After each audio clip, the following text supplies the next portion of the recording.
మత్తయి సువార్త 5వ అధ్యాయము 33 నుంచి 48వ వచనం. మరియు నీవు అప్రమాణము చేయక నీ ప్రమాణములను ప్రభువును చెల్లింపవలనని పూర్వీకులతో చెప్పబడిన మాట మీరు విన్నారు కదా. నేను మీతో చెప్పుదనేది ఏమనగా, ఎంత మాత్రము ఒట్టు పెట్టుకొనవద్దు. ఆకాశము తోడనవద్దు, అది దేవుని సింహాసనం. భూమి తోడనవద్దు, అది ఆయన పాదపీఠం. యెరూషలేము తోడనవద్దు, అది మహారాజు పట్టణం. నీ తలతోడని పెట్టుకొనవద్దు, నీవు ఒక వెంట్రుకకైనను తెలుపుగా కానీ నలుపుగా కానీ చేయలేవు. మీ మాట అవునంటే అవును, కాదంటే కాదు అని ఉండవలనని వీటికి మించినది దుష్టుని నుండి పుట్టినది. కంటికి కన్ను, పంటికి పళ్ళు అని చెప్పబడిన మాట మీరు విన్నారు కదా. నేను మీతో చెప్పున్నది ఏమనగా, దుష్టుణ్ణి ఎదిరింపక నిన్ను కుడి చెంప మీద కొట్టువాని వైపునకు ఎడమ చెంపను త్రిప్పుము. ఎవడైనను నీ మీద వ్యాజ్యము చేసి నీ అంగి తీసుకొనగోరిన ఎడల వానికి నీ పై వస్త్రము కూడా ఇచ్చివేయము. ఒకడు ఒక మైలు దూరము రమ్మని నిన్ను బలవంతము చేసిన ఎడల వానితో కూడా 2 మైళ్ళు వెళ్ళుము. నిన్ను అడుగువానికిమ్ము, నిన్ను అప్పొడిగిన గోరువాని నుండి నీ ముఖము త్రిప్పుకొనవద్దు. నీ పొరుగువాన్ని ప్రేమించు, నీ శత్రువులను ద్వేషించుమని చెప్పబడిన మాట మీరు విన్నారు కదా. నేను మీతో చెప్పున్నదేమనగా, మీరు పరలోకమందున మీ తండ్రికి కుమారులై ఉండునట్లు మీ శత్రువులను ప్రేమించుడి. మిమ్మల్ని హింసించిన వారి కొరకు ప్రార్థన చేయుడి. ఆయన చెడ్డవారి మీదను మంచివారి మీదను తన సూర్యుని ఉదయింపజేసి నీతిమంతుల మీదను అవినీతిమంతుల మీదను వర్షము కురిపించుచున్నాడు. మీరు మిమ్మల్ని ప్రేమించు వారినే ప్రేమించిన ఎడల మీకేమి ఫలము కలుగును? సుంకరులను అలాగూ చేయుచున్నారు కదా. మీ సహోదరులకు మాత్రము వందనము చేసిన ఎడల మీరు ఎక్కువ చేయుచున్నదేమి? అన్యజనులను అలాగే చేయుచున్నారు కదా. మీ పరలోకపు తండ్రి పరిపూర్ణుడు గనుక మీరు పరిపూర్ణులుగా ఉండెదరు. మా ప్రియమైన యేసుక్రీస్తు ప్రభువా, ఈ వాక్యాన్ని దాసుని అందిస్తుండగా మీ దాసుని మరుగుపరిచి నీ శక్తిని కుమ్మరించి నీవే మాతో మా అందరితో మాట్లాడమని యేసు నామములో ప్రార్థిస్తున్నాము తండ్రి, ఆమేన్. ఇక్కడ మనం చదువుకున్న భాగము దేవుడు ఇక్కడ 3 చెప్పాడు కదా. నేను మీతో చెప్పున్నది ఏమనగా, అది మొదటిది. మళ్ళీ రెండవది కూడా నేను మీతో చెప్పున్నది ఏమనగా, మళ్ళీ మూడవది నేను మీతో చెప్పున్నది ఏమనగా. ఈ 3 మనం కొద్ది నిమిషాలు ధ్యానం చేసుకుందాం. ఇప్పుడు ఈ లోకంలో చాలా మందికి ఒక ఎక్కువ అలవాటు ఏముంటుందంటే, ఒట్టు వేసుకునే అలవాటు ఉంటుంది కదా. ఆకాశం ఒట్టున్నా, నా మీద ఒట్టున్నా, మా అమ్మ తోడన్నా, మా నాయన తోడన్నా కదా. చాలామంది ఒట్టులకు ఎక్కువ అలవాటు అయిపోతారు. ఒట్టు వేసుకోవడం. ఒట్టు ఎందుకు వేస్తారంటే, నేను నిజం చెప్తున్నాను అని అర్థం కదా.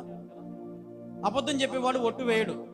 ఒట్టు వేసేవాళ్ళు దాని అర్థం ఏంటంటే నిజం చెప్పాలని ట్రై చేస్తారు. అదే ఇక్కడ దేవుడు చెప్తున్నాడు, ఎంత మాత్రము ఒట్టు పెట్టుకొనవద్దు, ఆకాశము తోడని అనవద్దు, అది దేవుని సింహాసనము. భూమి తోడనవద్దు, అది ఆయన పాదపీఠము. యెరూషలేము తోడనవద్దు, అది మహారాజు పట్టణము. నీ తల తోడని పెట్టుకొనవద్దు, నీవు ఒక్క వెంట్రుకైన తెల్లగా కానీ నల్లగా కానీ చేయలేవు. నీ మాట అవునంటే అవును, కాదంటే కాదని ఉండవలెను. వీటికి మించినది దృశ్యం నుండి పుట్టినది. అది మొదటి భాగం దేవుడు చెప్పింది. ఎంత మాత్రము ఒట్టు పెట్టుకోవద్దంట. కొంతమంది ఆకాశము తోడు అంటారు. ఆకాశము తోడని ఎన్నడూ కూడా అనకూడదంట. ఎందుకు? ఆకాశం ఏంటంట? దేవుని సింహాసనం. కొంతమంది భూమి తోడు అని అంటారు. నా భూమి తోడయ్యా, ఎందుకు అబద్ధం చెప్పాలయ్యా నీకు కదా. భూమి తోడు అని అనవద్దు, భూమి నా పాదపీఠం. యెరూషలేము తోడు, యెరూషలేము అది మహారాజు పట్టణం. యెరూషలేములోనే దేవుడు సమస్తము చేసినంత యెరూషలేమే. ఈరోజు మనం ఈ ఒట్లు పెట్టుకునే విషయంలో దేవుడు అంటున్నాడు, చాలా బాధపడతా ఉన్నాడు. అయ్యా, ఎందుకు చీటికి మాటికి ఒట్లు పెట్టుకుంటున్నారు? ఎందుకు చీటికి మాటికి అబద్ధాలను కప్పుపుచ్చడానికి ఒట్టు అని చెప్తారు? ఉండేదేదో ఏమన్నాడు? మీ మాట అవునంటే అవును, కాదంటే కాదు. ఈరోజు దేవుడు చెప్తున్న మాట ఇది. మీ మాట అవునంటే అవును, కాదంటే కాదు. నిన్ను ఎదుటోడు నమ్మకపోయినా సరే నిజమే నువ్వు మాట్లాడు. నీ ఎదుటోడు నిన్ను ద్వేషించినా సరే అవునంటే అవునే, కాదంటే కాదు. నీ ఎదుటోడు ఓకే, నీ గొంతు మీద కత్తి పెట్టి రే నేను చెప్పింది చెప్పు అని అన్నాడు అనుకో, నువ్వు అక్కడ ఏం జరిగిందో అదే నువ్వు చెప్పాలి. అవునంటే అవును, కాదంటే కాదు. ఈరోజు చాలామంది మనుషులను బట్టి, మనుషులను చూస్తూ, వాళ్ళ ఆకారాన్ని చూస్తూ, వారి దగ్గర డబ్బు ఉందనో అది ఉందని ఇది ఉందని చెప్పి మనుషులు ఎటువైపు అంటే అటువైపు ఈరోజు మళ్ళీపోతా ఉన్నారు. స్థిరత్వం లేదు. మనకి ఎక్కడ అన్నం పెడతారో కొంతమంది అటు సైడ్ వెళ్ళిపోతారు, కొంతమంది ఎక్కడ మనల్ని ప్రేమగా చూసుకుంటున్నారో కొంతమంది అటు వెళ్ళిపోతారు, కొంతమంది మనుషులు విభేదాలు అయిపోతాయి, భేదాలు వచ్చేస్తాయి. ఎందుకంటే వాళ్ళు మనుషులను చూస్తున్నారు కానీ దేవుణ్ణి చూడట్లే. ఈరోజు నువ్వు మనుషులను చూస్తున్నప్పుడు దేవుని నువ్వు చూడలేవు. మనుషులను ఒప్పించాలంటే, మనుషులను ప్రేమించాలంటే, మనుషుల కోసం ఏదైనా చేయాలంటే ఎన్ని చేయాలో. ఈరోజు ఒక పెళ్లి చేసుకోవాలంటే కూడా ఎన్ని కార్యక్రమాలు చేయాలి కదా. ఎంగేజ్మెంట్ చేయాలా, నిశ్చితార్థం, చాలా కార్యాలు ఉంటాయి ఒక పెళ్లి జరగాలంటే. కానీ ప్రధానము దేవుడు ఆదాము అవ్వను ఏం చేశాడంట? ప్రధానము చేశాడు. అంటే దాని అర్థం ఏంది? ఇంకా ఒక మాటలో దేవుడు అవునంటే అవును, కాదంటే కాదంతే ప్రధానం చేసేసాడు. ఈరోజు నీవు నేను కూడా అవునంటే అవును, కాదంటే కాదంతే. అబద్ధం ఎప్పుడు కూడా మన నోటి నుంచి రాకూడదంట. తప్పించుకునే స్వభావం మనలో ఎప్పుడు ఉండద్దు. ఎవరైనా ఇంటికి పోలీసులు వచ్చారనుకోండి, ఉదాహరణకి, ఏమ్మా ఇక్కడ ఏం జరిగింది, మీ ఇంట్లో ఏం గొడవ జరిగిందంటే, ఇక్కడ పక్కన గొడవ జరిగిందంటే అని నిన్నే వచ్చి అడిగాడు అనుకో పొరపాటున, నాకెందుకు వచ్చిందిలే, నాకేం అవసరం లే, చెప్తే మళ్ళీ నా మీదకి వస్తారు, నా మీద గొడవ అయిపోతుంది, ఎందుకు అని అనుకోకూడదంట. నీ తలుపు తట్టి నీ దగ్గర ఎవరైనా వచ్చి నేను నిజము ఏది చెప్పు అని అడిగినప్పుడు నువ్వు అవునంటే అవునే చెప్పాలా, కాదంటే కాదు చెప్పాలి. ఆ సాక్ష్యము చెప్పాలి, ఆ సాక్ష్యాన్ని కాపాడుకోవాలి. ఈరోజు మనుషులు ఆ రీతిగా ఉన్నారా? లేరు, లేనే లేరు. సార్ ఒట్టు సార్, నాకేం తెలియదు సార్, సార్ మా అమ్మతోడు సార్, నాకు అసలు నేను చూడలే, అసలు నేను వేరే ఊర్లో ఉన్నా సార్, నాకేం తెలియదు సార్ కదా. ఈరోజు మనుషులు తప్పించుకోవడానికి ఎన్ని ప్రయత్నాలైనా చేస్తూ ఉన్నారు. కానీ నువ్వు ఎంత తప్పించుకున్నా చివరికి నరకానికి మాత్రం ఖచ్చితంగా చేరుతావు. గుర్తుపెట్టుకో. నువ్వు చేసే అతిక్రమములు, నువ్వు చేసే మోసాలు, నువ్వు పలికే అబద్ధ పలుకులు, ఇవన్నీ కూడా నిన్ను నరకానికి దారి తీస్తాయి. ఈరోజు అవునంటే అవును అనే రీతిగా నువ్వు ఉంటే, కరెక్ట్గా నువ్వు నిలబడితే, మాట మీద నిలబడితే, మాట ఇచ్చి తప్పడరా ఈ అన్న అనే మాట నువ్వు తెచ్చుకుంటే ఖచ్చితంగా నువ్వు పరలోక రాజ్యానికి వెళ్తావు. ఈరోజు ఏం కాదులేనా అనే మాట మనలో రాకూడదు. చేయగలుగుతాను అనే మాట రావాలి. నా వల్ల కాదు అని ఎప్పుడు అనుకోకూడదు. నేను చేయగలుగుతాను అని అనుకోవాలి. ఏదైనా సరే మనం పాజిటివ్గా ఆలోచన చేయాలి, నెగిటివ్గా ఎప్పుడు కూడా ఆలోచన చేయొద్దు. నువ్వు నెగిటివ్గా ఆలోచన చేస్తే సైతాన్ నీ పక్కన వచ్చి నువ్వు చేయలేవులేరా, నీ వల్ల కాదులేరా, గమ్మునుండ్రా అబ్బా, ఎందుకు నీకు ఎంత అవసరమా, గమ్ము అని అంటది సైతాన్. అదే నేను చేయగలను అనే ధీమా నీలో ఉండింది అనుకో, ఆ ధైర్యము దేవునికి ఇచ్చాడు అనుకో, ఖచ్చితంగా నువ్వు ఆ పనిని చేయగలుగుతావు.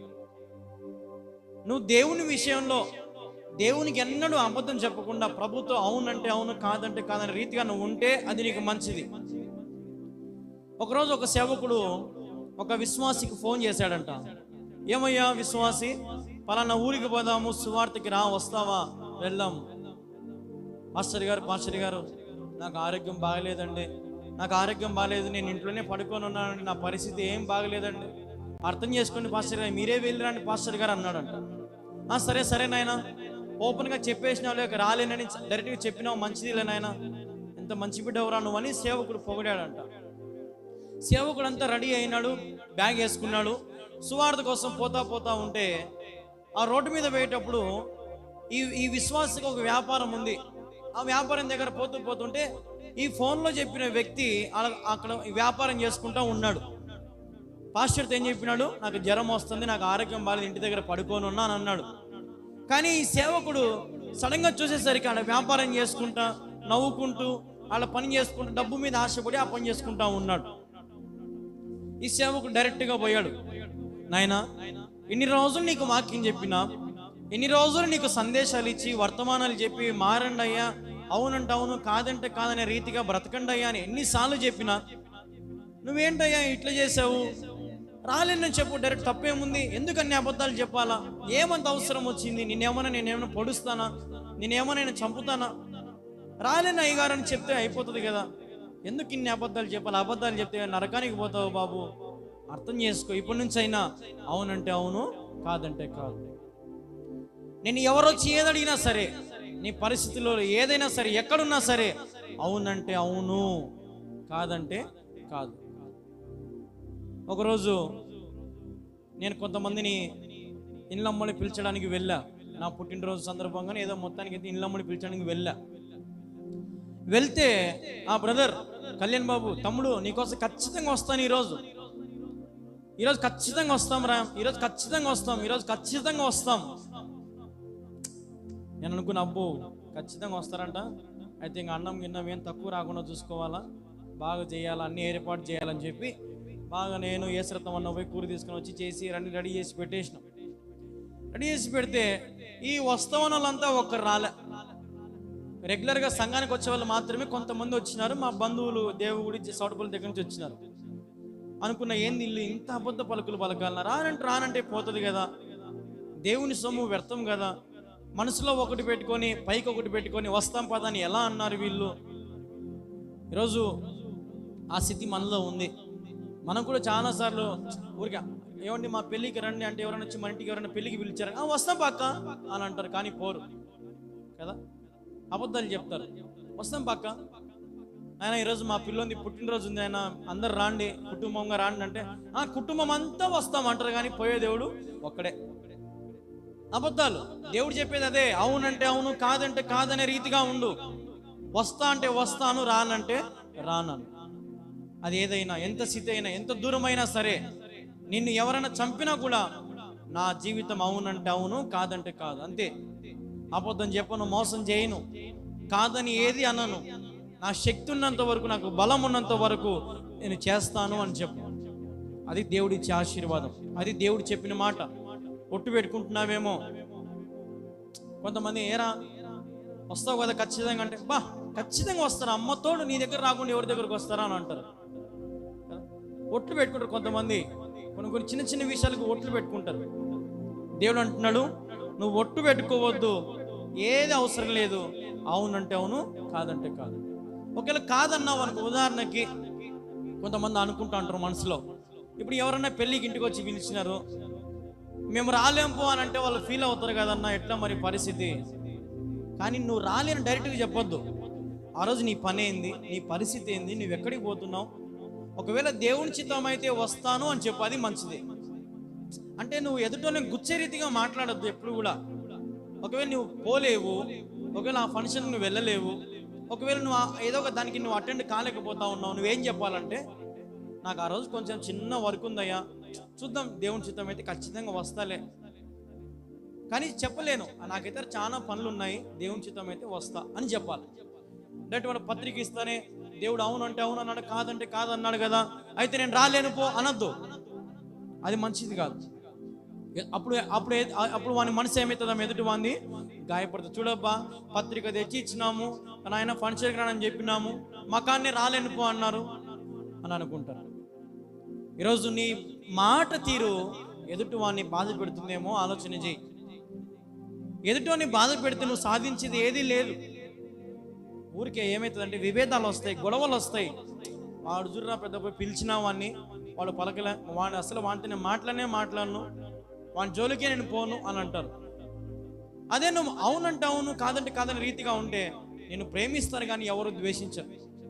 ఈరోజు ప్రేమకు దూరం అయ్యావా, మనుషుల ప్రేమకు దూరం అయ్యావా, బంధువుల ప్రేమకు దూరం అయ్యావా, రక్త సంబంధికుల ప్రేమకు దూరం అయ్యావా, పర్లేదు, కానీ అవునంటే అవును, కాదంటే కాదు. అదే మాట మీద ఉండు, అదే నిన్ను కాపాడుతుంది, అదే నిన్ను బలపరుస్తుంది, అదే నిన్ను అంతమ చివరి యాత్రకు ఆ పరలోక రాజ్యాన్ని నిన్ను నిలబెడుతుంది.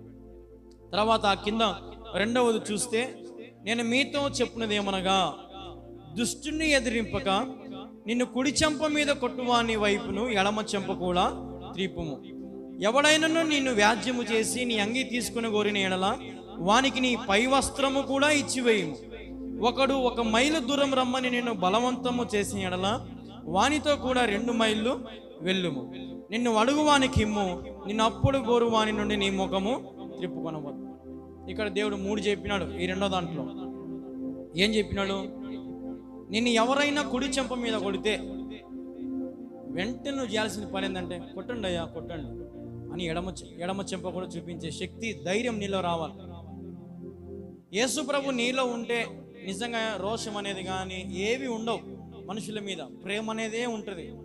వాడు ఏదో ఒక రోజు మారితే చాలులే నాకు, వాడు ఏదో ఒక రోజు బాగుపడితే చాలులే నాకు అని అనుకుంటాం. ఈరోజు నీ కుడి చెంప మీద కొట్టినప్పుడు ఎడమ చెంప చూపించే స్వభావం నీలో ఉందా? ఆ అలవాటు నీలో ఉందా? నన్ను కొడతావా, రే రాండ్రా కొడదామా అని ఇంట్లో మంచాలు ఎత్తి అవి చేసి ఇవి చేసి గొడవ చేసి కట్టెలతో కొట్టుకుని, అది మన స్వభావం కదా.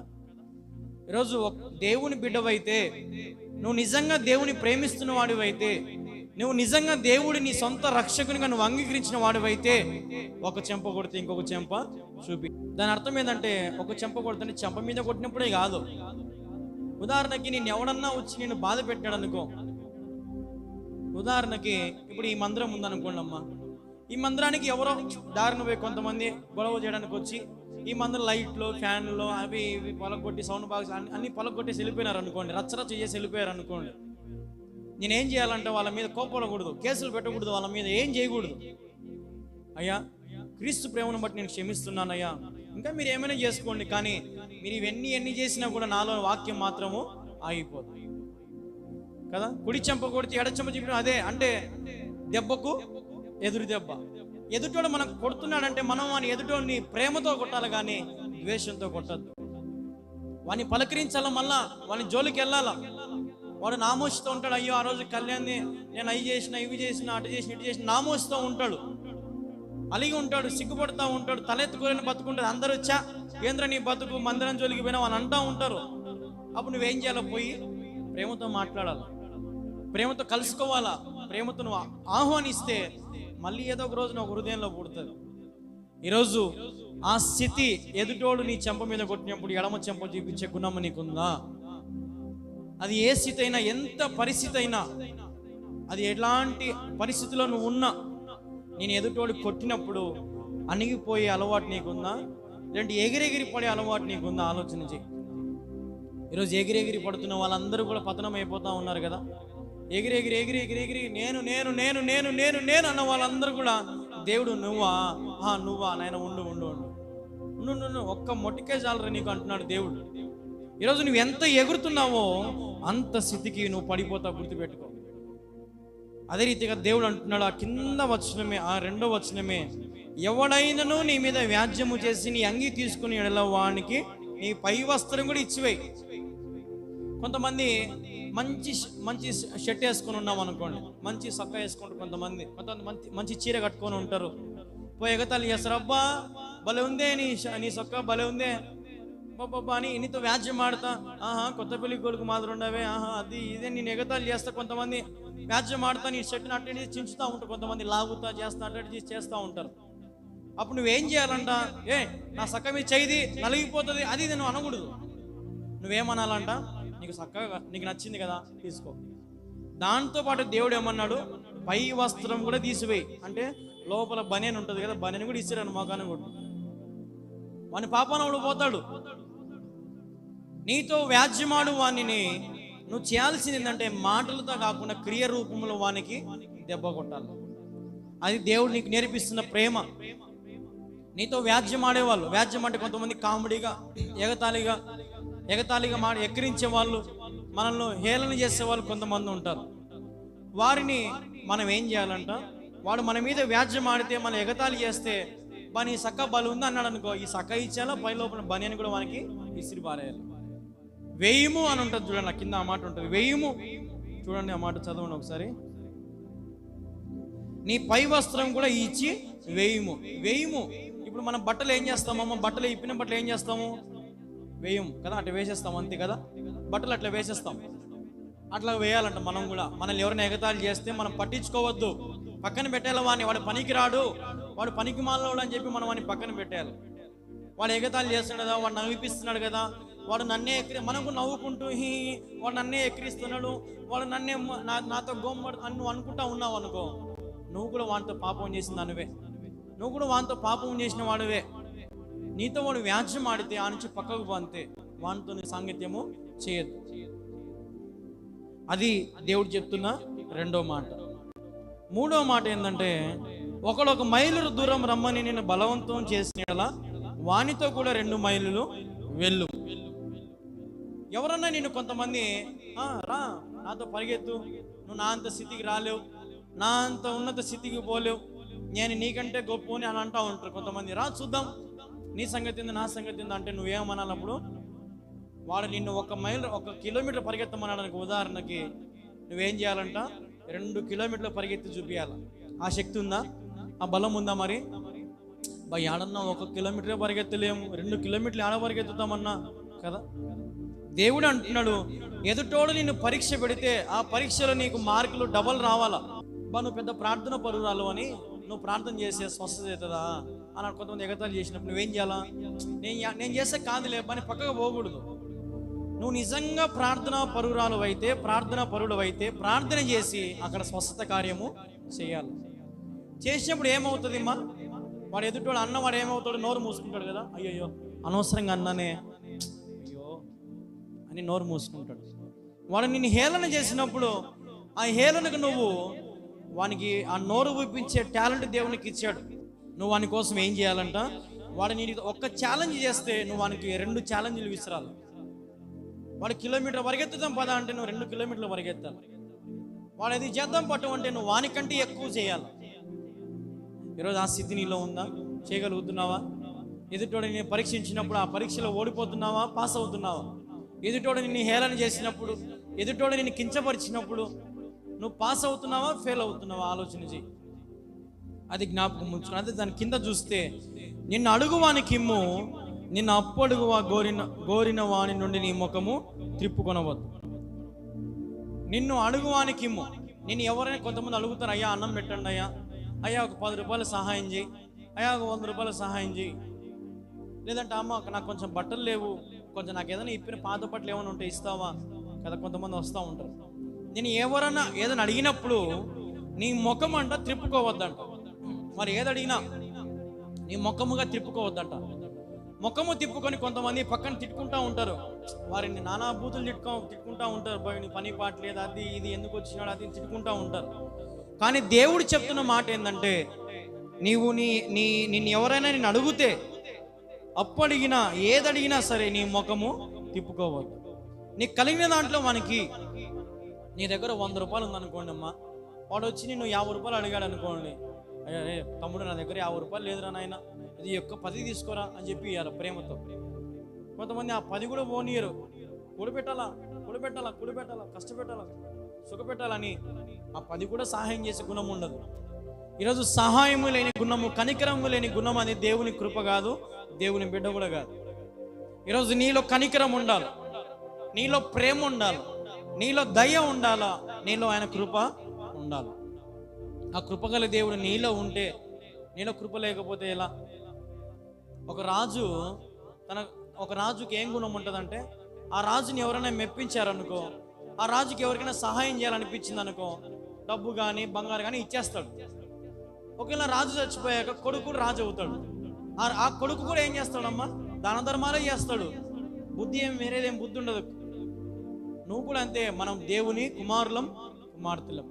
ఆయన ఎంతగానో సహాయం చేస్తా వచ్చినాడు. కలిగిన దాంట్లో తన ప్రాణము సైతము సహాయం చేశాడు మన కోసం. తన ప్రాణము సైతం మనకు అప్పగించాడు. మరి నీవు దేనికోసం ఆశపడుతున్నావు? దేనికోసం ప్రయాసపడుతున్నావు ఈ లోకంలో? అంటే ఎంత నువ్వు ప్రయాసపడినా తిప్పి కొడితే కడుపు కోసమే, తిండి తినడం కోసమే కష్టపడుతున్నాం అంతే, ఏ దానికోసం కాదు. ఉదాహరణకు ఒకవేళ 1 వారం మనకు తిండి లేక ఇంట్లో మన పరిస్థితి బాగాలేదనుకో, నువ్వు 1,00,000 రూపాయలు పెట్టి బండి కొనుక్కున్న బండిని కూడా అమ్మేస్తావు. ఎందుకు? తిండి కోసం కదా. ఒకవేళ ఆ 1,00,000 రూపాయలు కూడా అయిపోయింది, మళ్ళీ దిక్కు లేదు, మళ్ళీ ఇంట్లో తిండి లేదు, నువ్వు కష్టపడి సంపాదించిన భూమి కూడా అమ్ముకుంటావు. ఎందుకు? తిండి కోసం. తిండి లేనిది మానవుడు లేడు. తిండి కోసమే మనిషి కష్టపడుతూ ఉన్నాడు. ఈరోజు ప్రయాస లగ్జరీ లైఫ్ అనుభవిస్తూ ఉన్నారు. ఈరోజు నిన్ను ఎవరైనా వచ్చి ఏదైనా అడిగితే లేదు అని ఎప్పుడు కూడా అనద్దు. కలిగిన దాంట్లో కొంచెమైనా పెట్టు, అది ఏదైనా లేదు అని నీ నోట్లో నుంచి మాటను రానియదు. ఎట్లా బ్రదర్, మా ఇంట్లో అయిపోయి ఉంటుంది కదా, ఎట్లా పెట్టాలి? ఉదాహరణకి ఎవరన్నా మన ఇంటికి ఎవరన్నా వచ్చారనుకోండి, గెస్ట్లు వచ్చారు, మన ఇంట్లో భర్త ఏవే టీ పెట్టుకో, పాలు ప్యాకెట్ తెచ్చి టీ పెట్టుకో అన్నాడు అనుకో, పాలు అన్న టీ అయిపోయింది అన్నావు అనుకో, అది కాదు సమాధానం. నీ ఇంటికి ఎవరన్నా వచ్చినప్పుడు నువ్వు వారిని ఏం చేయాలా? గౌరవించాలి. పాలు లేకపోతే నీ పిల్లని ఎవరికి అంగడికి పంపించి పాలు తెచ్చి టీ పెట్టడం పెద్ద సంగతి, ఈజీ అది. కానీ వీడి బయటికి పోయి 100 మంది చెప్పుకుంటాడు, అబ్బా మా అన్న ఇంటికి పోయినా మా వదిన ఎంత బాగా చూసుకుంది, మా తమ్ముడు ఎంత బాగా చూసుకున్నాడు, మా మరదలు ఎంత బాగా చూసుకుంది అని చెప్తారు. ఈరోజు నీకు ఇచ్చే గుణం ఉంటే నేను ఎక్కువ మంది ప్రేమిస్తారు. గుర్తుపెట్టుకో, నువ్వు ఎంత ఇస్తా పోతా ఉంటావో అంతమంది నీకు చేరుకుంటూ ఉంటారు. నువ్వెంత దాపరికంగా, ఎంత మరువుగా అన్ని నాలో ఉండాలని నువ్వు అనుకుంటే అందరూ దూరం అయిపోతారు, నువ్వు ఒక్కదానివి మిగిలిపోతావు. అది నేర్చుకోండి. ఎంత ఇస్తే అంతమంది మన దగ్గర ఉంటారు, అంతమంది మన ప్రేమ కోరుకు. అంటే డబ్బు ఇస్తేనే కాదు, ప్రేమను పంచాలి, కనికరము చూపించాలి. ఒకరికి ఒక రకమైన సహాయం అవసరం ఉంటుంది. కొంతమంది చనిపోతా రెడీగా ఉంటారు, చనిపోవాలా, నాకు ఎవరు ఓదార్చేవాళ్ళు లేరు.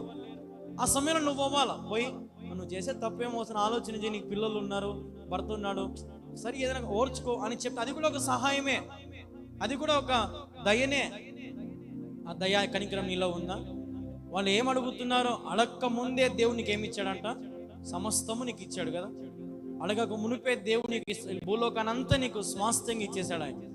అనుభవించరా, ఎంత తింటావో తిను, ఎంత తాగుతావో తాగు, ఏం పండించుకుంటావో పండించుకో, ఏమి సృష్టిస్తారో సృష్టించుకోండి అని చెప్పి ఈరోజు మానవుడు సృష్టించిందంటే ఏది ఈ లోకంలో లేదు. ఈరోజు నీ పరిస్థితులను బట్టి నీ దగ్గరికి ఎవరైనా వచ్చి తలుపు తట్టినప్పుడు తలుపు ముయ్యొద్దు, తలుపు తెరుచు, అది నీకు మేలు. నీకు కలిగిన దాంట్లో ఆ బిడ్డ కొంచెం పెట్టు, సహాయం చేయి, అది నీకు మేలు. అది నేను పరలోక రాజ్యాన్ని తీసుకెళ్తుంది. ఈ క్రిస్మస్ తాత అని మనందరూ తెలుసు, శాంటా క్లాస్ అని క్రిస్మస్ తాత అని ఒక ఆయన ఉంటాడు, పెద్ద ఆయన చనిపోయాడు. ఆయనని ఎందుకు క్రిస్మస్ రోజున అందరు గుర్తు తెచ్చుకుంటారంటే, ఆయన చేసిన సహాయం ఏంటంటే, అతను ఒక చెట్టుకి ఇట్లా అన్ని ఇట్లా కట్టి పెట్టే వాళ్ళందరూ, చిన్నపిల్లలందరూ. అప్పుడు ఈ క్రిస్మస్ తాత ఏం చెప్పాడంటే, మీకు ఏమన్నా కోరికలు ఉంటే ఒక పేపర్లో రాసి ఆ చెట్టుకు కట్టి పెట్టండి, మీ కోరికలు పొద్దునకల్లా దేవుడు తీర్చేస్తాడు అని చెప్పాడంట.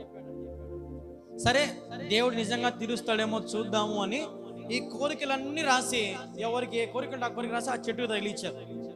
రాత్రి అయింది, ఈ క్రిస్మస్ తాత ప్రతి ఇంటికి పోయాడు, ఆ చెట్టు ఆ పత్రికను తీయడము, చదవడము, వారికి కావాల్సిన ఆడ పెట్టడం.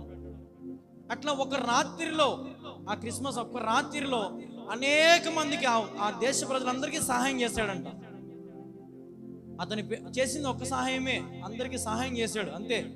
కానీ అతని పేరు తరతరాలు ఉండిపోయింది. క్రిస్మస్ తాత అంటే తెలియని ఎవ్వరు లేడు కదా ఇప్పుడు. శాంటా క్లాస్ అంటే తెలియనివాడు ఎవ్వరు లేడు ఇప్పుడు. పిల్లలు సైతము ఆ ఎర్ర డ్రెస్ వేసుకుని టోపీ పెట్టుకుంటారు. అంటే నువ్వు చేసే సహాయము 10 కాలాల్లో నిన్ను నిలబెడుతుంది. రాజశేఖర రెడ్డి గారు మనకి ఎంత మేలు చేసినారు కాబట్టి ఆయన విగ్రహాలు ఊరూరు ఉన్నాయి కదా. ఆయన సహాయం చేసి ఆయన ఎన్నో మేలు చేశాడు కాబట్టి ఈరోజు ప్రతి ఇంట్లో కూడా ఆయన ఫోటో ఉంది. అంటే నువ్వు మేలులు చేస్తే నిన్ను కలకాలం ఈ రాజ్యంలో ఉన్న వాళ్ళు, నీ బంధువులు, స్నేహితులు నిన్ను గుర్తుపెట్టుకుంటారు. ఈరోజు నీవు సహాయం చేసే బిడ్డగా ఉండాలి, మేలు చేసేవారిగా నువ్వు ఉండాలి, నవ్వుతూ పలకరించే అలవాటు నీలో ఉండాలి. ముఖం త్రిప్పుకోవద్దు, ముఖం ఎదురుగా నిలబడి కన్నుల్లో కలిపెట్టి చూసే ధైర్యం నీకు కావాలి. ఈరోజు ఆ శక్తి దేవుడు నీకు ఇస్తాడు. మొదటిది ఏంటి? ఒట్టు పెట్టుకోవద్దు. రెండవది ఏంటి? కుడి చెంప కొడితే ఎడమ చెంప చూపించాలి. మూడవది ఏంది? నీ అంగి ఎవరైనా తీసివేస్తే వానికి అంగితో పాటు నీ పై వస్త్రం కూడా ఇసిరివేయాలి, పక్కన వానికి ఇచ్చేయాలంతే. నాలుగవది ఏంది? నేను ఎవరైనా 1 కిలోమీటర్ పరిగెత్తుదాం, 1 మైలు పరిగెత్తుదాంరా అంటే నువ్వేం చేయాలంట? 2 మైళ్ళు పరిగెత్తుదాం పదా అనాలి. ఐదవది, నేను ఎవరైనా అప్పడిగినా, నేను ఎవరైనా ఏదైనా సహాయం అడిగినా, నేను ఎవరైనా ఏదైనా మేలు చేయమని అడిగినా నీ ముఖము నువ్వు త్రిప్పుకోవద్దు. ఈ 5. తర్వాత ఇప్పుడు లాస్ట్ 3వ భాగానికి మనం వెళ్దాం. 3వ భాగం ఏంటంటే, నీ పొరుగువాని ప్రేమించి నీ శత్రువును ద్వేషించమని చెప్పబడిన మాట మీరు విన్నారు కదా. నేను మీతో చెప్పున్నది ఏమనగా, మీరు పరలోకమందున మీ తండ్రికిని కుమారులై ఉండునట్లు మీ శత్రువులను ప్రేమించుడి, మిమ్మును హింసించు వారి కొరకు ప్రార్థన చేయుడి. ఆయన చెడ్డవారి మీదను మంచివారి మీదను తన సూర్యుని ఉదయింపజేసి నీతిమంతుల మీదను అవినీతిమంతుల మీదను వర్షము కురిపించుచున్నాడు. మీరు మిమ్మల్ని ప్రేమించు వారినే ప్రేమించినలా మీకేమి ఫలము కలుగును? మీ సహోదరులు మాత్రము వందనము చేసినలా మీరు ఎక్కువ చేయుచున్నదేమి? అన్ని జనులు అలాగే చేయుచున్నారు కదా. మీ పరలోకపు తండ్రి పరిపూర్ణుడు కనుక మీరును పరిపూర్ణులుగా ఉండేదారు. నీ పొరుగువాన్ని ప్రేమించి నీ శత్రువులను ద్వేషిస్తే అది పనికి రాదంటున్నాడు దేవుడు. ఉదాహరణకి ఇప్పుడు మందిరంలో మనం కూర్చొని ఉన్నాం. ఇప్పుడు నాకు పులాటి మామగారికి సరిపోదు అనుకోండి, మా ఇద్దరికి గొడవలు ఉన్నాయి. నేను మీ అందరికీ వందనాలు చెప్పిన, ఆయనకు మాత్రం వందనాలు చెప్పలే. అప్పుడు దేవుడు నన్ను ఒప్పుకుంటాడా? ఒప్పుకోడు. దేవుని సన్నిధిలో నీకు ఏం కలిగి ఉండాలంటే ఒకరినొకరు ప్రేమించుకునే అలవాటు నీలో ఉండాలి. నువ్వు ఫస్ట్ మీ అందరికీ వందనాలు చెప్పే బదులు ఫస్ట్ ఈయనకి పోయి చెప్పాలి, వందనాలు పుల్లాడి మామ అని చెప్పాలి. తర్వాత మీకు చెప్తే దేవుడు ఒప్పుకుంటాడు. ఈరోజు నీ పక్కన వాళ్ళకి ఎదురింటోళ్ళకి గొడవలు పడి కొంతమంది దూరంగా ఉండి నా శత్రువులు వాళ్ళతో నేను మాట్లాడను, వాళ్ళు ఎదురుగా వస్తే కొంతమంది తల తిప్పుకుంటారు, వాళ్ళు ఎదురుగా వస్తే కొంతమంది రూటే మార్చేసి బండి తిప్పుకొని వేరే రూట్లోకి పోతారు. ఈరోజు శత్రువులను చూసి పారిపోతే నువ్వు దేవుని బిడ్డవు కాదు. నువ్వు ఉదయకాలం పోయి ప్రార్థన చేసినా, నువ్వు మధ్యాహ్నం కాలం పోయి ప్రార్థన చేసినా, రాత్రి ప్రార్థన చేసినా, ఇంట్లో కూర్చున్నా, నువ్వు ఎక్కడ కూర్చున్నా, నువ్వు దేవుడా దేవుడా దేవుడా దేవుడా అన్న ఎన్ని 100 సార్లు పలికినా కూడా నీ శత్రువును ప్రేమించకపోతే నువ్వు దేవుణ్ణి ప్రేమించలేవు. మనకేం పట్టింది బా వాడిని సావును వాడు పోతాడు, మనకేం అవసరం పట్టింది? అన్నిసార్లు బంగబొమ్మలు అన్నిసార్లు చేయాలంటే బంగబొమ్మనే వాక్యం చెప్తుంది, ప్రేమించమనే వాక్యం చెప్తుంది. కాబట్టి ఈరోజు ప్రేమించే వారిని, పొరుగు వారిని మనం ప్రేమించాలా, శత్రువులను కూడా మనము ప్రేమించాలి. ఒకవేళ నీ శత్రువుని ఇంకా ద్వేషిస్తూనే ఉన్నావేమో, నీ శత్రువుని ఇంకా పగ పెట్టుకొని ఉన్నావేమో, అతని దగ్గరికి వెళ్ళి ప్రేమ కలిగి మాట్లాడండి, క్షమాపణ చెప్పుకోండి. బాంబులేషన్లో కలిసిపోయినారమ్మ జమ్మలమడుగు దగ్గర ఆదినారాయణ రెడ్డి, ఆయనకు 2-3 ఉన్నారు, సుబ్బారెడ్డి అని. ఒకప్పుడు వాళ్ళ కుటుంబానికి ఈయన కుటుంబానికి పడేదే కాదు, బాంబులు వేసుకొని రక్తాలు నరుక్కొని అంత స్థితిలో ఉండే వాళ్ళు ఈరోజు కలిసి ఒకే పార్టీలో పనిచేసుకుంటున్నారు. మరి వాళ్ళ ముందర మనం ఎంత చెప్పండి, వాళ్ళకున్న డబ్బు ఎంత, వాళ్ళకున్న అంగబలం ఎంత, వాళ్ళ స్థితి ఏంది, వాళ్ళ గతి ఏంది. మరి మనం చిన్నదానికే అలాగే శత్రువులుగా మార్చుకుంటున్నాం, చిన్న చిన్న వాటికే శత్రువులుగా మారిపోతున్నాం. ఈరోజు గొప్ప గొప్ప వాళ్ళే కలుసుకుంటున్నారు. మరి పేదవాళ్ళం ధనికులం భేదం ఏమీ లేదు మనకు. కానీ మనం ఎందుకు ఇట్లా గొడవలు పెట్టుకొని శత్రువులు అవుతున్నాం? నానా విధమైన రాజకీయాలలో పెట్టుకొని ఎందుకు మనము శత్రువులుగా మారిపోతున్నామంటే మన మధ్యలో సైతాను జోక్యం చేసుకుంది, అపవాది మన మధ్యలోకి వచ్చింది, దుష్టుడు మన మధ్యలోకి వచ్చాడు. జ్ఞానము తెలుసుకుంటే ఆ దుష్టిని మనము వెళ్ళగొట్టచ్చు, ఆ దుష్టిని మనం తరిమి కొట్టచ్చు. ఆ దుష్టుడు నీ ఇంట్లోనే ఉన్నాడేమో, నీ వీధిలో ఉన్నాడేమో, నీ మందిరంలో ఉన్నాడేమో, నీ హృదయంలో ఉన్నాడేమో, పరిగెత్తు, వాని వెళ్ళగొట్టు, అది నీకు మంచిది. నీ శత్రువుని ప్రేమించు, నీ శత్రువు కావలసినవన్నీ నీ శత్రువుని ఆదరించు, నీ శత్రువుకి వెళ్ళి ఒక ప్రేమ పలకరించు. నిజంగా చెప్పాలంటే నీ శత్రువు దగ్గర కొన్ని మాటలు మాట్లాడావనుకో, వాడు తలదించుకొని ఉంటాడు, బా వీనికి ఎంత చేసినా కూడా నా దగ్గరకు వచ్చి మాట్లాడుతున్నాడే, నా బుద్ధి ఇంత నీచ బుద్ధి అని, అదే ఒక అవమానం. నువ్వు వాడిని పోయి కొట్టడం కూడా అవసరం లేదు, తిట్టడం కూడా అవసరం లే. పోయి వాడిని కొద్దిసే వాడితో మాట్లాడావు అనుకో, వాడు తలెత్తుకోలేడు. ఏంది వానికి అన్ని చేసినా కూడా వాడు మా ఇంటికి వచ్చి నాతో మాట్లాడుతున్నాడే, ఊరంతా పోయి ఉంటుంది, సిగ్గులేదురా నీకు, వాడు వచ్చి మీ ఇంటికి వచ్చి మాట్లాడుతూ ఉంటే నీకేమేమి తెలివి లేదా అని అంటారు. శత్రువును సైతం ప్రేమించే అలవాటు నీకు ఉండాలి. అప్పుడు పరలోకమందున్న మీ తండ్రి కుమారులై ఉండినట్లు మీ శత్రువులను ప్రేమించు. ఆ తండ్రి కుమారుడు అంటే ఆ దేవుని కుమారులు నీవు నేను. మనకి ఏం అలవాటు ఉండాలంటే శత్రువులను మెచ్చుకునే అలవాటు కాదు, శత్రువులను ప్రేమించే అలవాటు మనకు ఉండాలి. ఈరోజు ప్రేమిస్తున్నామా, ఆదరిస్తున్నామా, సహాయం చేసుకుంటున్నామా, లేదా మొక్కలు తిప్పుకొని బండ్లు రూట్ మార్చేసుకొని ఆమె పని చేస్తే నేను పని చేయను, ఆమె పని చేసే దగ్గర నేను పని చేయను, వాడున్న చోటు నేను ఉండను, వాడు పోయే చర్చికి నేను పోను, వాడు ఉండే చోటు నేను పోను అని అంటున్నావా? అది దేవునికి ఇష్టం కాదు.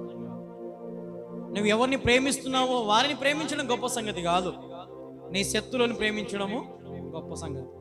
అంటే అప్పుడు లోకమంతా అర్థం చేసుకుంటుంది, అబ్బాయి వీనికి ఎంత గొప్ప మనసు, శత్రువును సైతం ప్రేమించాడని లోకమంతా నీకు అబ్బాయి ఎంత మంచి పిల్లోడు రా వీడు అంటారు. ఈరోజు నీ పొరుగు వాడిని ప్రేమించడానికంటే శత్రువుని ప్రేమించు. చూడండి, ఆ మాట కింద ఉంది కదా, మీ పరలోకపు తండ్రి పరిపూర్ణుడు కనుక మీరును పరిపూర్ణులుగా ఉండాలి. దేవుడు పరిపూర్ణుడు. నీతిమంతులకు సూర్యుని ఇస్తా ఉన్నాడు, పాపాత్ములకు సూర్యుని ఇస్తా ఉన్నాడు. నీతిమంతులకు వర్షం పడుతుంది, పాపాత్ములకు వర్షం పడుతుంది. నేను నీతిమంతులకే వర్షం పడిస్తా, కల్లూరులో సగమే నీతిమంతులారు, వాళ్ళింటి ముందరనే వాన పడతానులే. దేవుడు వాన పడిందంటే దానికి భేదం లేదు కదా. ఏ కులమైనా సరే, ఏ మతమైనా సరే, వానకు ఏది ఉండదు. అది పడిందంటే ఆ ప్రాంతం అంతా తడిపిపోతుంది. కానీ వాడు పాపాత్ముడు, వానింటి ముందర వాన వన్ను, వాడు పాపాత్ముడు, వాని మీద సూర్యకిరణాలు వేయను అని అనవు. దేవుడేమో అందరినీ సమానంగా ప్రేమించమంటున్నాడు. సకల సృష్టిని అంతా ఆజ్ఞాపించాడు. సముద్రంలో నీరు, మనం తాగే నీరు, నీతిమంతుడు తాగుతున్నాడు, పాపాత్ముడు తాగుతా ఉన్నాడు. ఏది మరి దేవుడు భేదం పెట్లా. దేవుడు నీతిమంతుల కోసం నీళ్లు తాగండి, పాపాత్ములు నీళ్లు తాగకండి, పాపాత్ములు చీకట్లో ఉండండి, పాపాత్ములు వర్షంలో తడసాకండి దేవుడు చెప్పలే. దేవుడు అందరికీ సమానంగా సృష్టిని పంచిపెట్టినాడు. అసలు ఎందుకు ఈ విభేదాలు, ఎందుకు భేదాలు వచ్చాయంటే మానవుల్లో వచ్చినటువంటి గర్వము, మానవుల్లో వచ్చినటువంటి అతిశయమే దీనన్నిటికీ కారణం. నువ్వెంతరా అనే మాటతో స్టార్ట్ అవుతుంది కదా ఏదైనా గొడవ. ఎంతమందిని పిలుచుకుంటావో పిలుచుకో, నేను ఒక్కనే వస్తా అని అంటారు కొంతమంది డైలాగులు. కానీ అది ఏం జరగదు. ఏమవుతుందంటే విభేదాలు వస్తాయి, గొడవలు వస్తాయి, కొట్టుకునే స్థితికి పోతారు. లాస్ట్కి ఒకరి మోకాలు ఒకరు చూసుకోవాలని కూడా మనసు రాదు. ఈరోజు అది కాదు బ్రతుకంటే. బ్రతుకంటే కలకాలం నవ్వుతూ చచ్చిపోతే అది బ్రతుకు. బ్రతుకంటే 100 మందిని నవ్విపించి 100 మందికి సహాయం చేసి నువ్వు చచ్చిపోతే అది మంచిది. 100 మందితో చీ కొట్టించుకుని చచ్చిపోతే అది బతుకే కాదు. 100 మందితో తూ అనిపించుకుంటే అది బతుకు కాదు. 100 మందితో వీడు ఎప్పుడు రాజకీయాలు, వీడు ఎప్పుడు మోసగాడు, వీడెప్పుడు దొంగల మాటలు, దొంగ బుద్ధులు, వ్యభిచారం, వీడంతా వేస్ట్ రా అనిపించుకున్నావు అనుకో, అది జీవితం కాదు. నీ పొరుగువాడు నిన్ను ప్రేమించాలి. అప్పుడే నీకు ఆరోగ్యం వస్తుంది, శక్తి, బలం అన్నీ వస్తాయి. మనకు బీపీ, షుగర్లు, ఈ వ్యాధులు ఎందుకు వస్తాయంటే ఎక్కువ ఆలోచన చేసి చేసి చేసి చేసి చేసి బీపీ వస్తుంది. ఆ బీపీ వచ్చినప్పుడు ఆ చక్కెర తిని, అవి తిని, ఉప్పు తిని, అవి తిని, ఇవి తినేసరికి షుగర్ వస్తుంది. ఇవన్నీ ఎందుకు కారణం అంటే వాడిని ఏదో ఒక రకంగా కూల్చాలా, వాడిని ఏదో ఒక రకంగా ఏదో ఒకటి చేయాలా అనే మనసులో ఆలోచన పడి పడి పడి పడి మన శరీరాన్ని మనమే నశింపజేసుకుంటున్నాం. మన శరీరానికి మనకే ఆరోగ్యం లేకుండా చేసుకుంటున్నాం. అదే మనసును ఒకసారి మనశ్శాంతిగా పెట్టుకొని, నెమ్మదిగా పెట్టుకొని, సమాధానంగా పెట్టుకొని తినండి, ఏ వ్యాధి రాదు, ఏ రోగము రాదు. కొంతమంది ముసలోళ్ళు ఆడిపోసుకుంటూ ఉంటారు కొంతమందిని. అంటే ఉదాహరణకి కోడలను అంటే కొడుకునో, ఏరా ఇంత సంపాదించి పెట్టి ఇన్ని చేసినా నాకు అన్నం పెట్టు, తిండి ఆడిపోసుకుంటూ ఉంటారు. అది కాదు. నీకు ఉన్న దాంట్లో తృప్తిపడు, సంతోషంగా వారు పెట్టింది స్వీకరించి తిను, అది మంచిది. నువ్వు ఆడిపోసుకోవడం వల్ల, నువ్వు వాళ్ళ మీద ఏడ్చడం వల్ల ఏమొస్తుందంటే నీ గుండెకి బరువు ఎక్కుతుంది, నీ ఆరోగ్యము క్షీణిస్తుంది, అనారోగ్య సమస్యలు వస్తాయి. ఇవన్నీ నీకు వస్తాయి. దేనివల్ల అమ్మా? నువ్వు ఊరికి వాళ్ళ మీద అరిచినందుకు, వాళ్ళ మీద గొనిగినందుకు ఇవన్నీ వస్తాయి. అదే నువ్వు కలిగిన దాంట్లో నెమ్మదిగా తిని, నెమ్మదిగా సంతోషంగా ఉంటే ఏ వ్యాధిని నేనేం చేయలేదు, ఏ మోకాల నొప్పులు, ఏ కీళ్ళ నొప్పులు నేనేం చేయలేవు, ఏవి కూడా నేను మరణానికి తీసుకొని పోలేవు. నీ ఆలోచన, నీ మైండే నీ ఆరోగ్యాన్ని చెడగొడతా ఉందేమో ఆలోచన చేయి. నీ మైండ్లో ఏమేమి ఆలోచనలు పోతాయో, ఎక్కడికెక్కడికి పోతాయి, అమెరికాకు పోతాయి, కొన్ని ఆలోచనలు అయితే అంత దూరం పోతాయి. ఒకరోజు ఒక ఇంట్లో ఇద్దరు పిల్లలు, ఇద్దరు యవనస్తులు కూర్చొని తల్లిదండ్రులతో మాడుతున్నారట. అమ్మ, నాకు నా ఆస్తి నాకు కావాలమ్మా, నేను ఇప్పుడు నా భాగం నాకు ఇచ్చేయండి, నేను మీతో ఉండలేను, నా వల్ల కాదు, నేను మీతో ఉండలేను, నా వల్ల కాదు, నేను నా భార్య పక్కకి వెళ్ళిపోతాము. పెద్దోడా, నువ్వు నీ భార్య నువ్వు పక్కకి వెళ్ళిపోరా, మన డబ్బు మనం తీసుకుని వెళ్ళిపోదాం, వాళ్ళ సాగు వాళ్ళ జాము అని అన్నాడంట. అంటే ఆ తల్లి ఏడుస్తూ ఒక మాట నిందంట, అరే నా మొగుడేమో మీకోసం కష్టపడి బయటికి పోయి ఎండనక వాననక కష్టపడి దోమలు గుడ్డించుకొని ఎండకు వాన కష్టపడి నలగబడి చిత్రహింసలు పడి ఈరోజు మీకోసం సంపాదించి పక్కన పెడితే ఏదో చివరి కాలంలో మాకు ఇంత అన్నం పెడతారని అనుకుంటే ఈ వయసులోనే మీరు వెళ్ళిపోతా అంటున్నారు కదా, ఏం ప్రేమరా మీది? ఉన్నారు కదమ్మా అలాంటి వాళ్ళు, అలాంటి కుమారులు ఉన్నారు. అలాంటి ఏడుపు తల్లిదండ్రులు ఈరోజు వాళ్ళ స్థితి ఎలా ఉందంటే పాపం వండుకోలేని స్థితి, తినలేని స్థితి. ఎంత సంపాదించినా కొడుకులు తీసుకొని పోయారు, కానీ ఈరోజు వాళ్ళ దగ్గర అన్నం పెట్టే వాళ్ళు ఎవరు వాళ్ళకి లేరు. కాబట్టి నేను చెప్తున్నాను, వినండి. మీరు ఎంత కూడబెట్టినా మీకు మేయలేదు చిప్పే, గుర్తుపెట్టుకోండి. ఏది ఉండదు. నా కొడుకు మంచోడు, నా కూతురు మంచిది, అన్ని డ్రామాలే, ఇవన్నీ ఉత్తమాటలే. ఎవడు నిన్ను ప్రేమించడు. డబ్బు ఉన్నంత వరకే నువ్వు కొనించేంత వరకే నేను ప్రేమిస్తారు. ఉదాహరణకి ఒక పండగకు నీ పిల్లలకు బట్టలు తీపి కూడా గమ్మునుండు, చూద్దాం వాళ్ళు నిన్ను పోనిస్తారమ్మా? ఏమి ఏడిపోయింది డబ్బంతా?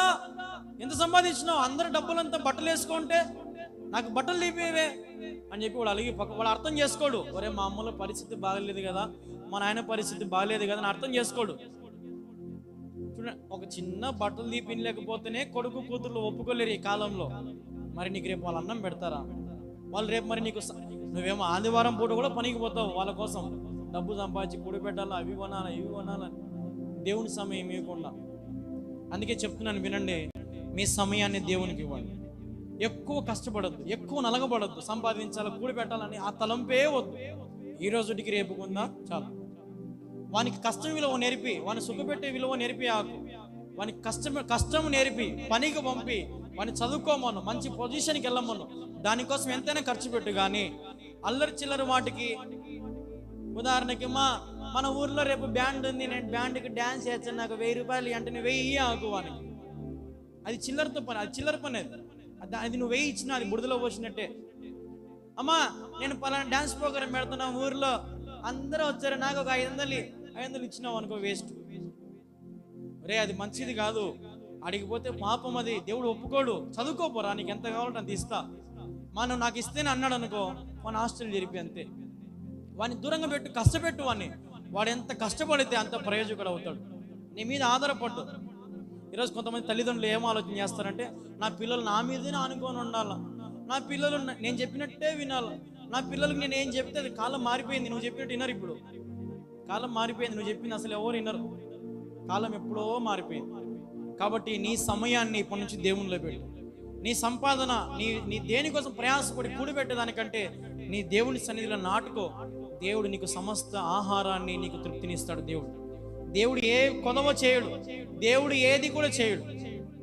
అప్పుడు ఆ తల్లి నిందంట, పోన్రా అయితే మీ ఆస్తి మీకు ఇచ్చేస్తాను, మా భాగం మేము పెట్టుకుంటాము, మా భాగం తీసుకుని సంతోషంగా దేవుని మందిరానికి పోయి ఆ సేవకునికి ఇచ్చుకుని ఆనే పోషంగా ఆడు ఉంటామని అనిందంట. పో బతుకోపో చూద్దాం, ఎంత బతుకుంటావో బతుకోపో చూద్దామని ఆ కొడుకులు ఇద్దరు వాళ్ళ అమ్మని ఛాలెంజ్ చేశారంట. కొడుకులు ఇద్దరు ఆస్తి తీసుకుని వెళ్ళిపోయినారు. ఒక కోడలకేమో బంగారు పిచ్చి, ఒక కోడలకేమో ఆస్తులు చంపాలి అది పిచ్చి. ఒక కోడలేమో ఆస్తి అంతా బంగారు కొనింది, అవి కొని ఇవి కొని ఆస్తి అంతా అయిపు చేసేసింది చిన్న కోడలు. పెద్ద కోడలు ఏం చేసింది, అవి కొనాలి ఇవి కొనాలని చెప్పి మొత్తం వ్యాపారం చేయాలి, ఇవి వ్యాపారం చేయాలని చెప్పి ఆస్తి మొత్తం కొట్టి అది కూడా అమ్మేసింది. లాస్ట్ ఇద్దరి దగ్గర ₹1 లేదు. కొన్ని సంవత్సరాల తర్వాత మళ్ళా అనవసరంగా మా అమ్మమ్మ దగ్గర గురించి వేరే వచ్చినామే, వాళ్ళ దగ్గర నుండి ఈరోజు ఈ స్థితి మాకు వచ్చేదా, వాళ్ళ దగ్గర నుండి మాకు ఈరోజు ఈ బతుకు వచ్చేదా, మా ఎక్కడున్నావమ్మా అని వెతుక్కుంటూ పోతా ఉంటే వీళ్ళ అమ్మ నాన్నేమో సంతోషంగా లగ్జరీగా ఉన్నారంట. దేవుని మందిరంలో దేవుని పని చేసుకుంటూ ఆ సేవకునికి ఎంత పెట్టుకుంటూ వీళ్ళు తింటూ సంతోషంగా ఉన్నారంట. అయ్యా పాస్టర్ గారు, మా అమ్మ మా నాన్న మాతో పాటు పంపియండి అయ్యా, మేము తీసుకొని పోతామంటే మాస్టర్ గారు అన్నారంట, ఇంతకు ముందల్లో ఏమైంది అయ్యా నీ అమ్మ మీద ప్రేమ, ఇంతకు ముందల్లో ఏమైంది మీ తండ్రి మీద ప్రేమ, నువ్వు మీ తల్లిదండ్రులను తీసుకొని పోవాలంటే 10 సంవత్సరాలు నీ కొడుకు నీవు మీ కుటుంబం అంతా దేవుని సన్నిధిలో ఉండండి, తర్వాత మీ అమ్మ మీ నాన్న పంపిస్తా అన్నాడంట. 10 సంవత్సరాలు మీ దగ్గర పని చేయాలన్నా, 10 సంవత్సరాలు మేము మీ దగ్గర ఉండాలన్నా, మాకేం అవసరం, మేము ఉండం, మా అమ్మ మా నాన్న మాకు పంపిస్తే కేసు పెట్టాలన్నా పెట్టుకోపో. మీ అమ్మ మీ నాన్నలు మనస్ఫూర్తిగా ఇక్కడ ఉన్నారు, సంతోషంగా ఇక్కడ ఉన్నారు, మళ్ళీ వాళ్ళకి మిమ్మల్ని తీసుకుని పోయి నెమ్మది లేకుండా చేయకండి, మీ బతుకు మీరు బతుక్కోపోండి అని చెప్పి సేవకుడు పంపించేసినాడు. అయిపోయా. తల్లిదండ్రులు ఏమో సంతోషంగా ఆనందం కలిగిన దాంట్లో తృప్తిగా ఉన్నారు. పిల్లలు ఆస్తి కావాలో వాటిలో కానీ పోయినారు. చంచలమైన మనసులతో నానా విధమైన వాటితో ఆస్తులను అమ్ముకొని పేదవారిగా మారిపోయినారు. ఈరోజు నీ బ్రతుకుని బట్టి, నీ అతిశయాన్ని బట్టి శత్రువులను పెంచుకుంటూ పోతావా, ప్రేమించుకుంటూ పోతావా? ఆలోచన చేయి. వేరే వాటిని ఆశించి, లోక సంబంధమైన వాటిని ఆశించి శత్రువులను తయారు చేసుకో. పొరుగు వారిని ప్రేమించు. అనేక మందికి ఎంత ఇవ్వగలుగుతావు అంత ఇచ్చేయి, అది నీకు మేలు. నిన్ను 10 మందిని మోసేదానికి రావాలి, అది గుర్తుపెట్టుకోండి. నేను 10 మంది సంతోషంగా తీసుకెళ్ళి నిన్ను పూడ్చిపెట్టాలి. ఆత్మీయంగా నేను తీసుకొని పలకలతో, డమ్ములతో, పటాకులతో కాదు తీసుకొని పోవాల్సింది. పాటలు పాడుతూ దేవుని సన్నిధి సంతోషంగా నేను అప్పగియాలి, అది కావాల్సింది. ఒకరోజు ఒక పెద్ద నాతో అన్నాడు, ఆయన నేను చచ్చిపోతే ఈయన నాకు పటాకులు పెట్టినాయనా, నాకు డ్రమ్ములు పెట్టినాయనా, నన్ను బాగా తీసుకో. ప్రార్థన చేయమని అడగలే, పాటలు పాడుతూ తీసుకోమని అడగలే. ఏమడిగినాడు? పటాకులు పెట్టాలంట, డ్రమ్ములు కొట్టాలంట ఆయన పెళ్లి కొడుకని. చచ్చిపోయినోడు అవన్నీ అవసరమా అమ్మ? చచ్చిపోయినోడు తండ్రి దేవానా నేను ఈ రాజ్యంలో పెట్టుకొని అన్నాను, కానీ నేను చచ్చిపోతే ఊరంతా నాకు దండవారు వేయాలి, ఊరంతా నాకు రావాలి, అది కాదు కావాల్సింది. నువ్వు చనిపోయినప్పుడు నీతో పాటు 10 మంది ఆత్మీయులు రావాలి. బా ఆ ఎక్క లేని ఈరోజు మాకు ఆ లోటు తెలుస్తూ ఉంది, ఆయన లేని ఈరోజు మాకు ఆ లోటు తెలుస్తా, ఎంత మంచివాడు ఆయన, ఎంత మంచిది అక్క అని నీకోసం రావాలా. అది పేరు ప్రఖ్యాతులు అంటే. బే వాడు సత్య కుక్క సాగు తెచ్చిన వాని జోలికి మనం ఎందుకురా అనిపించుకోవడం చాలా ఈజీ. మంచి అనిపించుకోవడం కొన్ని ఏళ్ళు పడుతుందంట, చెడు అనిపించుకోవడానికి 1 నిమిషం చాలు. ఈరోజు పొరుగు వారిని ప్రేమించు, ఒట్లు వేయద్దు. తర్వాత దాని కిందది ఏంది? ఒక చెంప కొడితే ఇంకొక చెంప చూపించు, అవునంటే అవును, కాదంటే కాదు. ఎవరైనా నీతో ఒక ఛాలెంజ్ చేస్తే 1 మైలు పరిగెత్తుదాం పద అంటే నువ్వు 2 మైళ్ళు పరిగెత్తు. ఎవడైనా నీ అంగి అడిగితే పై వస్త్రాన్ని కూడా తీసివేయి. ఇదే దేవుడు మనకి ఇచ్చిన ఆరాధన వాక్యం. ప్రభా నీ బిడ్డలను కాపాడు ప్రభా, నీ బిడ్డలు ఏ దానికైనా సరే రెడీ అనాలని ప్రార్థన చేస్తూ ఉన్నా. ఏ దానికైనా దేవుడు నీకు ఏది చెప్తే అది రెడీ చేయి. దేవుడు నీతో ఏం మాట్లాడితే దానికి వెనుకడుగు వేయద్దు. నువ్వు రెడీగా ఉండు, నిలబడు. అంతము వరకు నమ్మకంగా ఉండు, నేను నీకు జీవ కిరీటము ఇచ్చేద్దాం. అంతము వరకు నమ్మకంగా ఉండు. అంతము అంటే ఏందమ్మా? నీ శ్వాస చివరి సెకండ్ వరకు, ఆ సెకండ్ వరకు నమ్మకంగా ఉండాలి. ఏదో రోజు చర్చిలో కూర్చున్నాం, రోజే విన్నాం, ఇంటికి పోయాము, రోజే పరిశుద్ధంగా రోజే ఉండి ఉండి ఉండి ఉండి ఉండి సాయంత్రం అయితేనే మళ్ళీ మన మనసు అంతా సీరియల్ తిక్కో, సినిమాలు తిక్కో, ఆ ప్రోగ్రామ్ తిక్కో, దీని తిక్కో, వాళ్ళ మనుషుల మీద వీళ్ళ మనుషుల మీద వాడినాడు పోసుకొని వీనాడు పోసుకొని అటు చేసి ఇటు చేసి ఇవి కాదు దేవుడు కోరుకుండేది. దేవుడు కోరుకుండేది ఒకటే, నువ్వు ఆయనను మాత్రమే సేవించాలి. ఆయన పరిపూర్ణుడు కనుక మీరు పరిపూర్ణులై ఉండాలి. దేవుడు నీతిమంతులను ప్రేమిస్తున్నాడు, పాపులను ప్రేమిస్తున్నాడు. నీవు కూడా నీతిమంతులను ప్రేమించాలా, పాపులను ప్రేమించాలి. బా వాడు పెద్ద పాపినాయనో వాని జోలికి ఎవడు పోతాడు అనొద్దు. బా అన్న అంత రోతది ఆమెతో మనకి ఎందుకు అనొద్దు. ఆ రోత ఆమె కోసమే దేవుడు వచ్చాడు, ఆ పాపాత్ముని కోసమే దేవుడు వచ్చాడు. నీవు కూడా వాడిని తలుపు తట్టి వెళ్ళాలి. శత్రువును ప్రేమించాలి. వాడు ఏదో నేను ఒక మాట అన్నాడని ఆ మాటను పట్టుకొని శత్రుత్వాన్ని పెంచుకోవద్దు. క్షమించే గుణం పెట్టుకో, క్షమించే అలవాటును పెట్టుకో, ఎదుటోని ప్రేమించే అలవాటు నేర్చుకో. అది నీకెంతో మేలు. ఈరోజు ఆ స్థితి, ఆ బ్రతుకు నీలో ఉన్నట్లయితే దేవుడు ఖచ్చితంగా నిన్ను మారుస్తాడు, నిన్ను ఫలభరితం చేస్తాడు. ఇప్పుడు ఒక చెట్టుకు మనం నీళ్లు రోజు ఎందుకు పోస్తాము? ఆ చెట్టు ఫలించాలని, బాగా పువ్వులు ఇవ్వాలని, ఆ చెట్టు అందంగా ఉండాలని మనం ప్రయాసపడతాం. ఇప్పుడు ఆ చెట్టులో మనం నీళ్లు బదులు ఎండ్రిని పోసామనుకోండి, ఆ చెట్టు ఏమైపోతుందమ్మా? చచ్చిపోతుంది, ఎండిపోతుంది, పనికిరాదు. అలాగే ఇది కూడా అంతే. నువ్వు దేవుని సన్నిధిలో నీళ్లు పోస్తా అనేక మందిని ఫలించేట్లుగా చేయాలి, కానీ నువ్వు ఎండ్రిని పోసి నీకు నచ్చిన వాళ్ళకి వందనాలు చెప్పి, నీకు నచ్చిన వాళ్ళకు థ్యాంక్స్ చెప్పి, నీకు నచ్చిన వాళ్ళకి ముఖం తిప్పుకొని బైబిల్ అడ్డం పెట్టుకొని పోయేది కాదు. నీకు నచ్చిన వాళ్ళు అయినా సరే ఎదురుగా నిలబడి వందనాలు చెప్పాలి. వాడు నీకు చెప్పినా చెప్పకపోయినా, అతను నీకు వందనాలు అక్క అని చెప్పినా చెప్పకపోయినా నువ్వు మాత్రము వందనాలు చెప్పడం నేర్చుకో. నువ్వు మాత్రం క్షమాపణ హృదయం పెట్టుకో. తెలుసో తెలియక చేసిన తప్పులను క్షమించే, అది నీకు మేలు. ఒకవేళ సపోజ్ నువ్వు క్షమించలా, నీకు శత్రువులు అలాగే ఉన్నారనుకోండి, దేవుడు రాకుండా వచ్చినప్పుడు తీర్పు దినం దేవుడు నిన్ను నిలబెడతాడు. ఏమ్మా ఎందుకు నీకు చెప్పాను కదా వాక్యంలో చాలాసార్లు శత్రువులను ప్రేమించమని, ఎందుకు నువ్వు ప్రేమించలా అంటే, పోయేసు ప్రభా వాడు నాకు ఎన్ని ద్రోహాలు చేశాడు, వాడు నాకు ఎన్ని దుష్కార్యాలు చేసాడు, బో చెప్పినావు నువ్వు నాకు అన్ని, నిన్నుగా పూజిస్తాను కదా, నిన్ను బల్ల తీసుకుంటాను, అన్నీ చేస్తాను కదా, వాడిని మాత్రం నేను ప్రేమించిన ప్రభా నువ్వేమైనా అనుకో అని అన్నావు అనుకో, దేవుడు అంటాడు సరే నువ్వు కూడా ఏమైనా అనుకో నరకానికి పో అంటాడు. అంటాడు దేవుడు, ప్రభా నువ్వేమైనా అనుకో అని అన్నావు అనుకో, దేవుడు అంటాడు నువ్వేమైనా అనుకో, నువ్వు నరకానికి పో. ఈరోజు నరకం కావాలా? అగ్ని ఆరగదు వరకు చావు, పట మాడిపోతాం, చావు ఉండదు. మనమన్నా రోజుసేపు స్టవ్ దగ్గర లేదంటే ఈ సలిమంట దగ్గర రోజుసేపు నిలవలేం కదా, ఆ మంటగా వేడికి తట్టుకోలేక కొద్దిసేపు నిలవలేం. ఆ వేడికి తట్టుకుని నిలవలేం.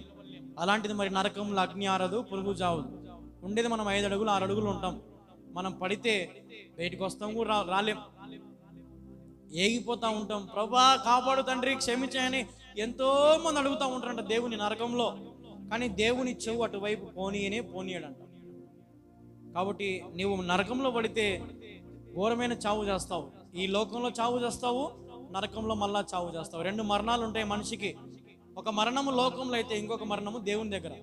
దేవుని దగ్గర నువ్వు మరణం పొందుకోకూడదు అంటే నువ్వు పరలోకానికి పోవాలి. నీకు మరణం కావాలంటే నరకానికి పోతావు. నీకు ఏది కావాలి? మొదటి మరణం అంటే అందరికి వచ్చేదే. రెండో మరణం మాత్రము సజీవంగా బ్రతకాలి దేవుని దగ్గర, అది కావాల్సింది.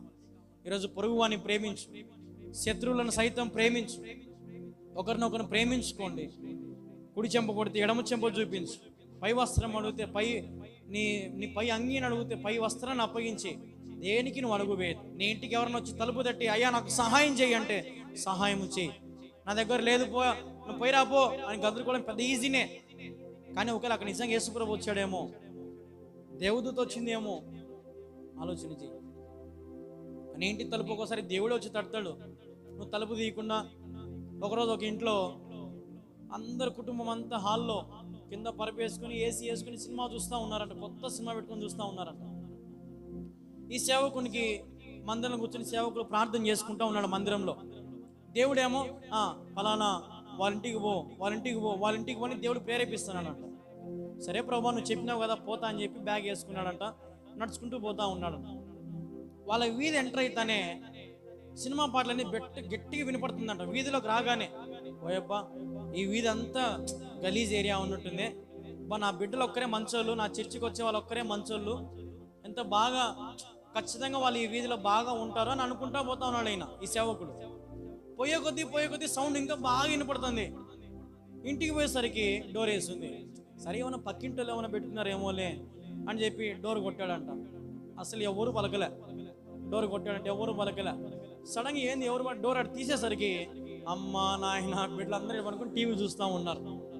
ఉర్రే నేను నా బిడ్డలు మంచోళ్ళు అనుకున్నానే, నేను నా ఆత్మీయమైన బిడ్డలు నా విశ్వాసులు చాలా మంచోళ్ళు అనుకున్నానే, ఈ పక్కనోళ్ళు ఎదిరింటోళ్ళు వీళ్ళే మేలు, వీళ్ళకంటే పక్కింటోళ్ళు ఎదిరింటోళ్ళు మేలు. ఈరోజు మరి నీవు నీ ఇంట్లో ఎలా ప్రవర్తిస్తున్నావు? నీ పక్కింటోనికి ఎదిరింటోనికి మాదిరికరంగా ఉండు. ఆ యొక్క దేవుని వాక్యాలు తప్పక ఏది చూడదు అనిపించుకో. ఆ యొక్క దేవుని మాటలు తప్పక, దేవుని ప్రసంగాలు, దేవుని పనులు ఏది చూడదు అనిపించుకో. అది నీకు మేలు. ఈరోజు ఆ మాట అనిపించుకోవడం చాలా కష్టం. అనిపించుకోండి. ఇక నుంచైనా దేవుడు ఎప్పుడు వస్తాడో తెలియదు. అంత్య దినాలలో మనం ఉన్నాం. దేవుని రాకడ ఎప్పుడు సమీపిస్తుందో మనకు తెలియదు. దేవుడు ఎప్పుడు వస్తాడో మనకు తెలియదు. కాబట్టి ఆయన వచ్చినప్పుడు ఆయత్తపడి సిద్ధముగా ఉండాలి. బుద్ధిగల కన్యకలాగా మనం ఉండాలి, రెడీగా ఎక్స్ట్రా నూనె పెట్టుకొని. దేవుడు ఎప్పుడు వస్తాడో తెలియదు. వచ్చినప్పుడు మనం రెడీగా ఉంటే దేవుడు మనల్ని తీసుకొని పోతాడు. నన్ను ప్రభా రోంచేపుడు, ప్రభా నేను చీర కట్టుకోవాలా, ప్రభా రోంచేపుడు నేను సూట్ వేసుకోవాలా, కోట్ వేసుకోవాలా అన్నావు అనుకో, నాకు పని ఉంది లేరా, నువ్వు పని నువ్వు కానిచ్చుకోపో. నువ్వు మారలే, నీ బ్రతుకు మారలే పోరా. నువ్వు బట్టలనే ప్రేమిస్తావు, డబ్బును ప్రేమిస్తావు, లోకానే ప్రేమిస్తావు, నీ బ్రతుకు మారలే, నువ్వు వద్దురా నాకు అంటాడు దేవుడు. ఈరోజు నువ్వు లోకాన్ని ప్రేమిస్తే దేవుని నువ్వు ప్రేమించలేవు, గుర్తుపెట్టుకో. లోకాన్ని నువ్వు ద్వేషిస్తే దేవుణ్ణి ప్రేమిస్తావు. ఏంది బ్రదర్ నువ్వు లోకాన్ని ద్వేషించంటావు? లోకంలోనే కదా మనకు అన్ని కావాల్సింది. లోకంలో మనకు తినడానికి తిండి దొరకాల, మోసం చేయకపోతే బ్రతకలేము, మోసం చేయకపోతే మనం తిండి ఎట్లా, మన బ్రతికెట్లా అని అనుకోవచ్చు. కానీ ఆయన నువ్వు నీతిమంతునిగా బ్రతికితే నీకు ఏ హాని చెయ్యడు, ఏ కష్టము నీ కాంపౌండ్కి రాదు, ఏది నీ దరికి చేరదు, గుర్తుపెట్టుకో. ఉదాహరణకి ఎంతో మంది ప్రార్థన ఎక్కువ ప్రార్థనలో ఉంటారు. వారికి ఏ పని ఉండదు, కానీ వారికి దేవుడు ఆహారం తక్కువ చేయడు. సేవకుడు లేదంటే ఆ విశ్వాసులో ఎవరైనా కొంతమంది ఫంక్షన్లను క్యారీలను ఏదో ఒకటి తెచ్చి ఆడబెట్టి తినేట్టు చేస్తారు. కాబట్టి దేవుడు ఏది కొదవ చేయడు. నువ్వు అనుకోవచ్చు, అబ్బా దేవుని మందిరానికి పోతే వాళ్ళు అడుక్కున్నట్టు వాళ్ళు అన్నం పెడితే తినాలన్నా, వాళ్ళు ఏదైనా చేస్తే మేము చేయాలన్నా, మాకు లేదా, మమ్మల్ని మమ్మల్ని పిలిస్తేనే పోతాము అని అనుకున్నావు అనుకో. దేవుడు అంటాడు, నేను ఇప్పుడు నిన్ను పిలిచినానా, ఎందుకు వచ్చినావు పరలోకానికి, పో నరకానికి పో అంటాడు. ఒక వాక్యంలో కూడా ఉంది, సమయము పోనీయక సద్విగణము చేసుకున్నవాడు ధన్యుడు. సమయమును పోనీయద్దంట. ఎప్పుడు కూడా సమయాన్ని పోనీయద్దు, సద్వినియోగం చేసుకోవాలి. ఆ సమయాన్ని నేను సద్వినియోగం చేసుకుంటే నీకు మేలు. ఒకసారి చివరిగా అన్నీ ఒకసారి చూసుకొని మళ్ళీ నేను మూవీ చేస్తాను, ప్రార్థన చేస్తాను. మొట్టమొదటి ఏంటమ్మా ఏం చెప్పాను? మొట్టమొదట ఎంత మాత్రము ఒట్టు పెట్టుకోవద్దు. అది ఎంత మీదకి మన గొంతు మీదకి వచ్చినా కూడా మా అమ్మ తోడు, మా నాయన తోడు, ఆకాశం తోడు, భూమి తోడు, అవన్నీ ఒట్లే పెట్టుకోవద్దు. అది క్రైస్తవుని లక్షణము కాదు. తర్వాత ఒకవేళ నువ్వు ఒట్టు పెట్టుకున్నావు అనుకో, కింద వచ్చిన నువ్వు ఒకవేళ ఒట్టు పెట్టుకున్నావు అనుకో, దేవుడు అన్నాడు నువ్వు ఒక్క వెంట్రుకను కూడా నల్లగా చేసుకోలేవు, తెల్లగా చేసుకోలేవు, నీకు ఎందుకురా అంటున్నాడు దేవుడు. అవసరమా మరి? దేవుడు అంటున్నాడు అన్నమాట, నువ్వు ఒక్క వెంట్రుకను కూడా తెల్లగా చేసుకోలేవు, ఒక వెంట్రుకను నల్లగా చేసుకోలేవు, ఎందుకు నీకు ఒట్టు అంటున్నాడు దేవుడు. కాబట్టి ఒట్టు పెట్టుకోవడము మంచిది కాదు. తర్వాత నీ మాట అవునంటే అవును, కాదంటే కాదు. తర్వాత మూడవది, కుడి చెంప కొడితే ఎడమ చెంప చూపించే అలవాటు నీలో ఉండాలి. నాలుగవది, నీ అంగి ఎవరైనా నేను ఎగతాళిగా నీ సక్కా బలుందిరే పెద్ద పెద్ద పెళ్లి కొడుకు మా ఎవరైనా కొంత నేను ఎగతాళి చేస్తారు, నీకు ఎవరన్నా నిన్ను ఏదో నాకు నీ ఎగతాళి నచ్చవు, నాకు నీ హేళన మాట నాకు నచ్చవు, ఏదో తీసుకో అని మన మకాన్ని ఇసిరి వేయాలంట. పై వస్త్రంతో అంటే బనియన్తో సహా ఇసిరి వేసేయాలనుకోండి, వెయ్యము అని ఉంటుంది. అది నాలుగవది. తర్వాత ఐదవది వచ్చేసి, ఎవడైనా నీతో ఒక మైలు పరిగెత్తుదామరా, 1 కిలోమీటర్ నాతో పాటు పరిగెత్తు చూడు అని అన్నాడు అనుకో, నువ్వేం చేయాలా? 2 మైళ్ళు పరిగెత్తి చూపించాలంట. తర్వాత ఆరవది, నేను ఎవరైనా అడిగితే సహాయం చేయి, నాకు అప్పి, నాకు మేలు చేయని ఎవరైనా అడిగితే నీ ముఖము తిప్పుకోవద్దంట. నీకు చేతనైన సహాయము, చేతనైన మేలు నువ్వు చేయాలంట. ఆరవది, నీ శత్రువు నువ్వేం చేయాలంట? ప్రేమించాలి. నీ శత్రువును ప్రేమించాలి.